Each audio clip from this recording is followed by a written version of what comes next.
आज हम पहुँचे हैं आजमगढ़ जनपद के अंतर्गत आने वाले ब्लॉक और ये तहसील भी है मार्टिनगंज, उसके अंतर्गत आने वाले गांव कुंभ की घटना है। घटना ये कि वहाँ पर सार्वजनिक एक स्थल पड़ता है जिसे ग्राम समाज के अंतर्गत वो तीर्थ स्थल है। वो कहा जाता है तथाकथित लोगों के द्वारा कि वहाँ के डीह का स्थल है। मामला आस्था और धर्म से जुड़ा हुआ है, विषय धर्म का है, आस्था का है। उस पर वहाँ के ग्राम प्रधान का रवैया बहुत ही बेरुख है, बहुत ही विषम है। उसे वहाँ से हटाने की पुरजोर कोशिश उनके द्वारा की जा रही है, जिसका विरोध यहाँ पर मौजूद आप देख सकते हैं कि जो ग्रामीण आए हुए हैं उसको कर रहे हैं, लगातार कर रहे हैं। हम जानते हैं इनसे क्या कुछ चल रहा है कुंभ गाँव में। सर आइए बताएं सर।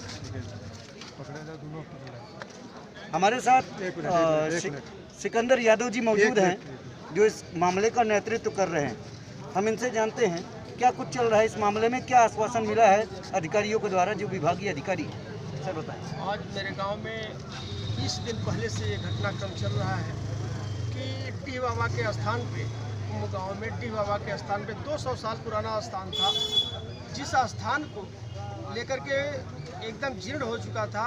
और मेरे गांव के लोगों ने, कुछ लोगों ने प्रयास करना शुरू किया कि यहाँ पे कुछ टीन सेट वगैरह लगा दिया जाए और डीह बाबा के प्लेस पे एक चबूतरे टाइप में था उसको बना दिया जाए, लेकिन वो काम स्टार्ट हो गया था।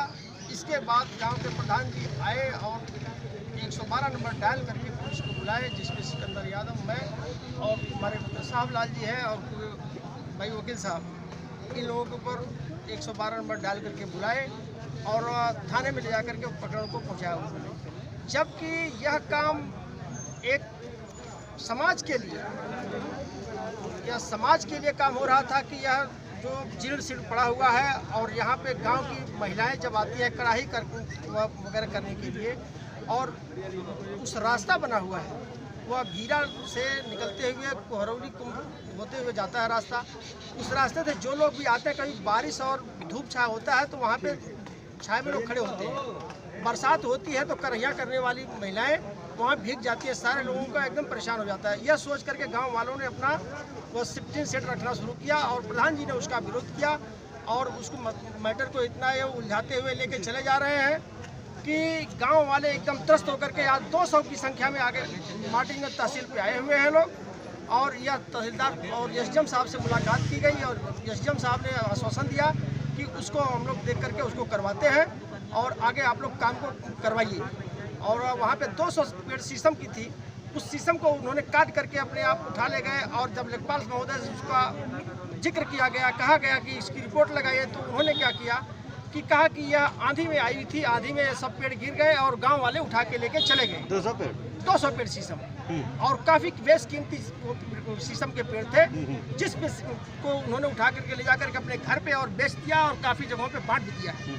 प्रधान जी का यह रवैया है जो गांव को एकदम बेच करके ख़त्म करना चाहते हैं और वो अब गांव में कुछ बचा नहीं है। बाकी गांव वाले इतने उत्तेजित हैं कि यहाँ पे जो अगर वो इस तरीके का काम अपने रवैये में परिवर्तन नहीं लाए, अपने काम के रवैये में परिवर्तन नहीं लाए, तो गांव में बहुत आक्रोश है और कुछ भी हो सकता है और हम लोग उसको बचा रहे हैं। लेकिन प्रधान जी की तरफ से बार बार धमकियां मिल रही हैं, लोगों को परेशान किया जा रहा है।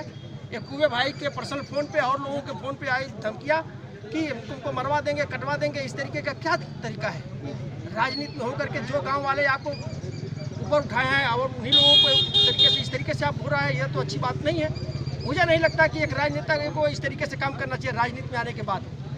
अरे सामाजिक स्थल था, उस पर काम करना चाहिए और आज तहसीलदार और एसडीएम महोदय ने जो कहा है उसके ऊपर हम लोग काम करवाएंगे।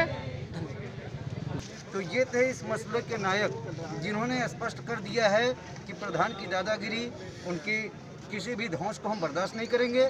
हमने संबंधित अधिकारियों से, विभागीय कर्मचारियों से बात की है, उस पर कार्रवाई का आश्वासन मिला है। वीडियो जर्नलिस्ट केसी मिश्रा के साथ कैमरामैन अनीश। सर, हम जब वहाँ से बनवाना शुरू किए हम, तो हमारे फ़ोन पर प्रधान जी द्वारा फ़ोन करके ये कहा गया कि देखते हैं हम तुम 2 दिन में कहाँ डोलते हो। और ये जब हमारे फ़ोन पे फ़ोन आया तो हम जो है थाना अध्यक्ष बरदह को और एसडीएम साहब को और एसपी साहब को आजमगढ़ मैंने एप्लीकेशन दिया और अभी तक FIR दर्ज भी नहीं हुआ है। और कोई सुनवाई भी नहीं हुई है। और मौके पर तहसीलदार साहब गए हैं, लेखपाल साहब गए हैं, लेकिन अभी वहाँ जो है धर्मशाला बनाने का भी कोई निश्चित आदेश नहीं दिया गया है। और हम जो है ग्रामवासी जो है पूरे ग्रामवासी इधर उधर भटक रहे हैं कि कब आदेश मिले और कब जो है महिलाओं के लिए वहाँ धर्म का काम बनाया जा सके। सर आप बताएं।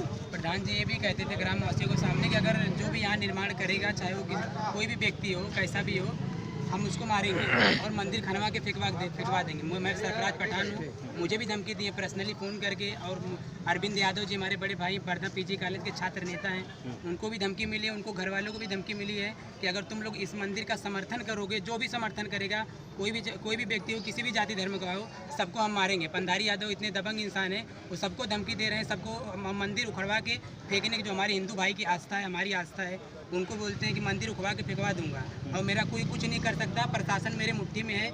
इस तरह का अभद्र भाषा का उपयोग करते हैं प्रधानपति पंधारी यादव जी। धन्यवाद।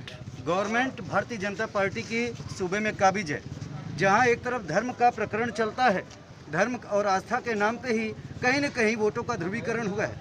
यहाँ पठान मौजूद हैं और इन्होंने कहा है कि किसी भी हिंदू भाई के साथ अगर ज्यादती होगी आस्था के नाम पे तो उसमें मौन नहीं रहेंगे।